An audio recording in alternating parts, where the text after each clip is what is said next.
Enkyeyaliro omukulembeze w'ekibiina ekikulu oluvuganya gavumenti mu ggwanga ekya National Unity Platform NUP Robert Kyagulannyi Ssentamu agenyiwaddeko ku paalamenti y'eggwanga lino era ng'ono akubiriza bannakibiina kyakulembera okusigala ku mulamwa nga beewala ebikolwa eby'obulyake n'obukenuzi wabula bafube n'okulabika nga babirwanyisa. Ono okwogera bino asinzidde mu ssetteeserezo w'eggwanga erya Uganda ekibiina kyakulembera ekya NUP bwe kibadde kyanja embalirira yaakyo esuubirwa okuba nti yandibadde ekozesebwa mu mwaka gw'ebyensimbi 2024-2025 singa kyekiri mbuyinza. Budget eno si ya NUP yokka wabula reflectinga ekifaananyi kya opposition yonna. So saagala ensonga za NUP ate nziyingize mu bibiina ebirala, njagala njogere ku kintu ekigasa eggwanga lyonna si kibiina kyokka nga NUP.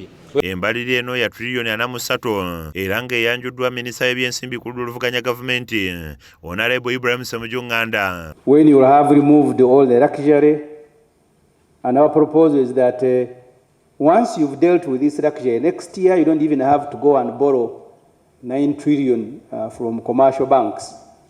And then if for a sustained period of 3 to 4 years you are not borrowing, it means now you will have more resources available. You will no longer be spending 20 trillion on servicing debt. When all this is done, you will come to a budget of 43 trillion shilling. Kyagulannyi ategeezesa nga bwe balina okukola ennyo okulaba nga bajjawo ebijinji eri ekise mu kkubo ne libalemesa n'okutuukiriza ebiruubirirwa byabwe era nga singa kino tebakikola bajja kuba nga aboozeza nga baanika mu ttaka. Ezoonoonebwa paaliyamenti eno zisobola okukyusa obulamu bw'abantu bungi nnyo. So obuli bw'enguzi ye kansa ayonoonye Uganda kati kyafuuka institutional. Enguzi yafuuka ngeri yakwekumira mu buyinza na ngeri yakukakanya abavuganya gavumenti. NUP tujja kukola kukozesa ebikolwa si bigambo. We tulina obuyinza wonna okulwanyisa enguzi naye twagala na buli kitongole kya gavumenti kikozesa obuyinza obwo okulwanyisa enguzi kuba enguzi yesisigeza Uganda emabega.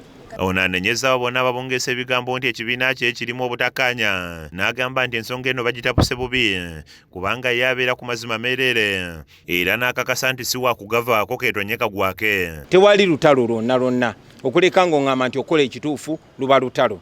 Okola ekituufu we luba lutalo then tuli mu lutalo era tulina okubeera mu lutalo nga tulwanyisa enguzi, nga tulwanyisa obulyake, nga tulwanyisa obwannakyemalira luba lutalo.